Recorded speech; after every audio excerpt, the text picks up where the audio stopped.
जय श्री कृष्णा, जय श्री सीताराम। हरि भक्तों, आज हम जानते हैं निर्जला एकादशी की व्रत कथा, विधि एवं महात्म्य के बारे में।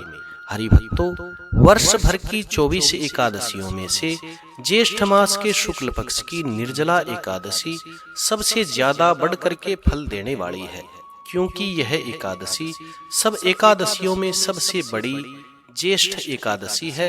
इसीलिए यह सबसे ज्यादा फल देने वाली एकादशी है। इस एकादशी का व्रत नियम पूर्वक, विधि पूर्वक, निष्ठा पूर्वक करने से वर्ष भर की सारी एकादशियों का व्रत करने का फल प्राप्त हो जाता है। इस एकादशी में एकादशी के दिन सूर्य उदय से लेकर के सारे दिन, सारी रात्रि को द्वादशी के दिन सूर्य उदय तक जल न ग्रहण करने का, अर्थात जल न पीने का विधान है। इसी कारण इस एकादशी को निर्जला एकादशी कहा जाता है। ज्येष्ठ मास में दिन बहुत बड़े होते हैं और प्यास ज्यादा लगती है।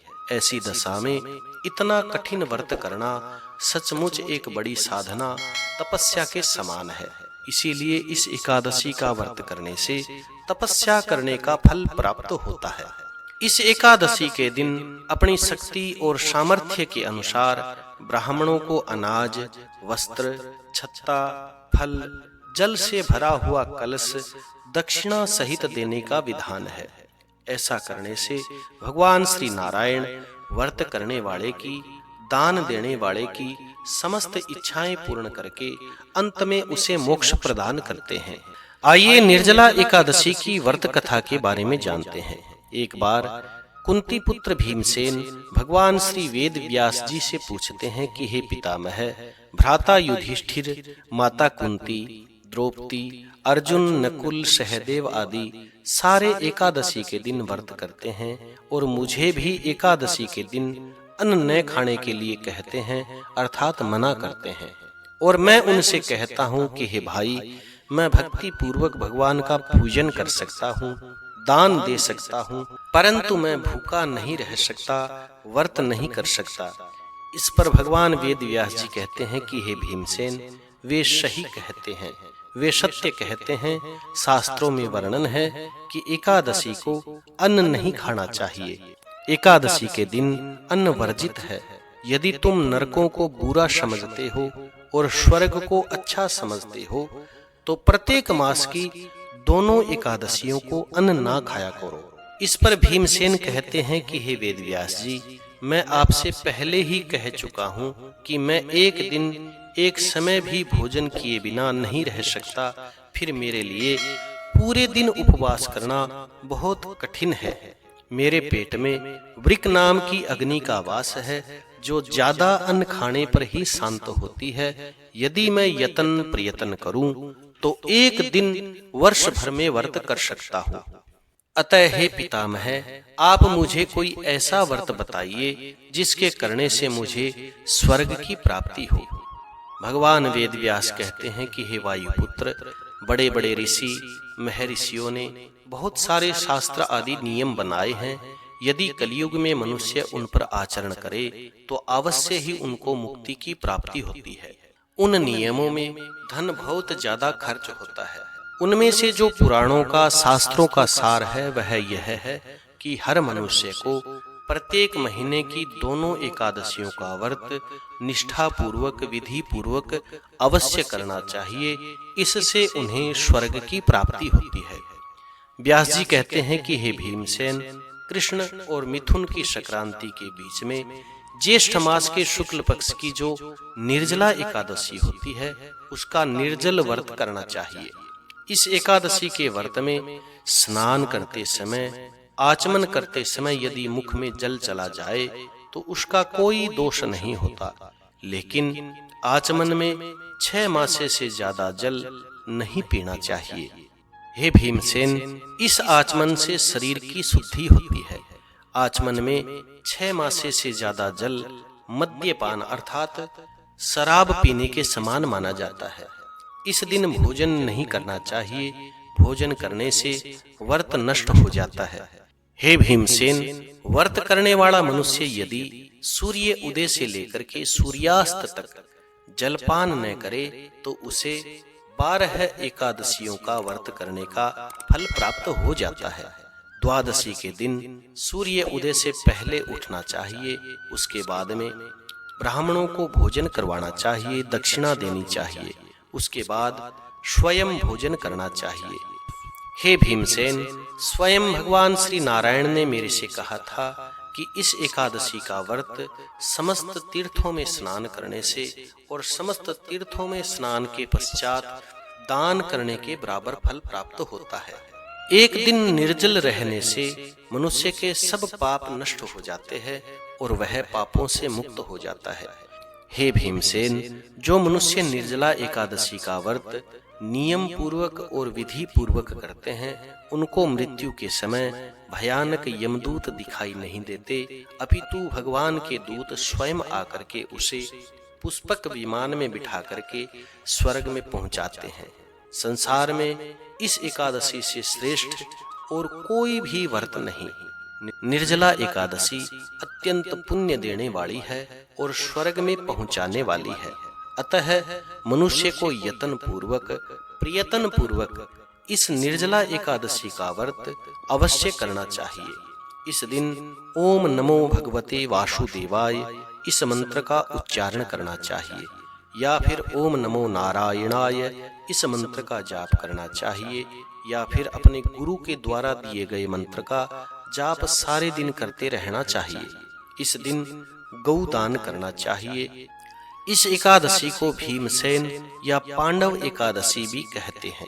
निर्जल व्रत करने से पहले भगवान का पूजन करना चाहिए। उसमें भगवान से प्रार्थना करनी चाहिए कि हे भगवान, आज मैं निर्जल व्रत करूंगा, इसके दूसरे दिन ही भोजन करूंगा, मैं इस व्रत को श्रद्धा पूर्वक करूंगा, आप मेरे सब पापों को नष्ट करिए।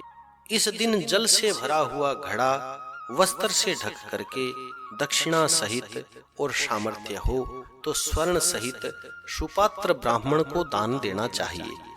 जो मनुष्य इस व्रत के अंतराल अर्थात व्रत के दिन स्नान, तप आदि दान आदि करते हैं, उनको करोड़ पल स्वर्ण दान का फल प्राप्त होता है।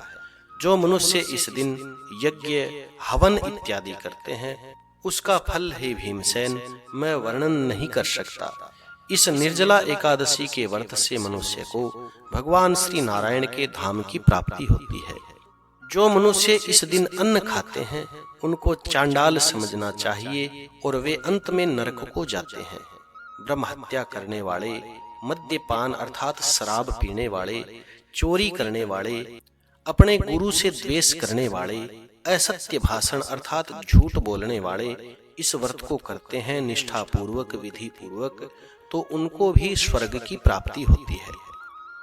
हे कुंती पुत्र, जो मनुष्य या स्त्री इस व्रत को श्रद्धा पूर्वक करते हैं, उनको इन कर्तव्यों का पालन करना चाहिए, इन नियमों को ग्रहण करना चाहिए। उन्हें सर्वप्रथम भगवान श्री नारायण विष्णु का पूजन करना चाहिए। उसके बाद गौदान करना चाहिए। यदि गौदान करने की सामर्थ्य न हो तो गौ की सेवा के लिए उन्हें कुछ द्रव्य, पैसे निकाल करके गौ के लिए खाने के लिए चारा, गुड़ इत्यादि ला करके खुआना चाहिए। उस दिन ब्राह्मणों को दक्षिणा देनी चाहिए, मिष्ठान इत्यादि देना चाहिए, फल देना चाहिए। निर्जला एकादशी के दिन अन्न, वस्त्र, छत्ता, उपहन अर्थात पंखा आदि दान करना चाहिए। जो मनुष्य इस एकादशी की कथा को प्रेम पूर्वक सुनते हैं, पढ़ते हैं, वे भी स्वर्ग के अधिकारी बन जाते हैं। उन्हें भी अश्वमेध यज्ञ करने का फल प्राप्त होता है। अश्वमेध सहस्राणि वाजपेय शतानि च एकादशीं कथा श्रुत्वा श्रोता फलवाग भवेत् अर्थात 1000 अश्वमेध और 100 वाजपेय यज्ञ करने से और करवाने से जिस फल की प्राप्ति होती है, वही फल इस एकादशी की कथा सुनने मात्र से प्राप्त हो जाता है। जय श्री कृष्णा।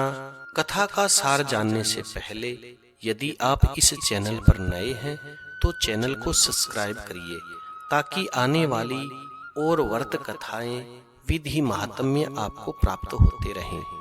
इस कथा का सार यह है कि भक्त को और प्रत्येक मनुष्य को चाहिए कि वह अपनी कमजोरी को अपने गुरुजनों या अपने परिवार के श्रेष्ठ जनों को, बड़े जनों को बताएं, छिपाएं नहीं।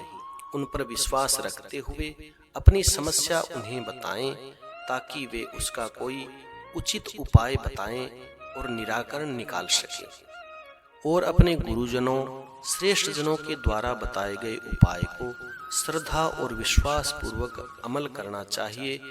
उस उपाय को अवश्य करना चाहिए। अपने पितामह भगवान वेद व्यास जी की कृपा से भीमसेन एक निर्जला एकादशी का व्रत करके सारी एकादशियों का फल प्राप्त करते हैं और अंत में स्वर्ग को जाते हैं।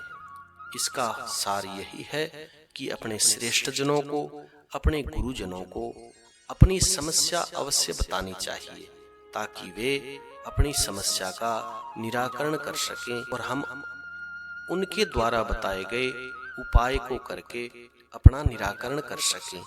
जय श्री कृष्णा, जय श्री सीताराम। कथा सुनकर के कथा को लाइक करें, शेयर करें और कमेंट में भगवान का मंगलमय नाम अवश्य लिखें। जो लोग इस चैनल पर नए हैं वो चैनल को सब्सक्राइब करें ताकि आने वाली सारी एकादशियों का, अन्य व्रतों का विधि महात्म्य फल आपको प्राप्त होता रहे। जय श्री कृष्णा, जय श्री सीताराम।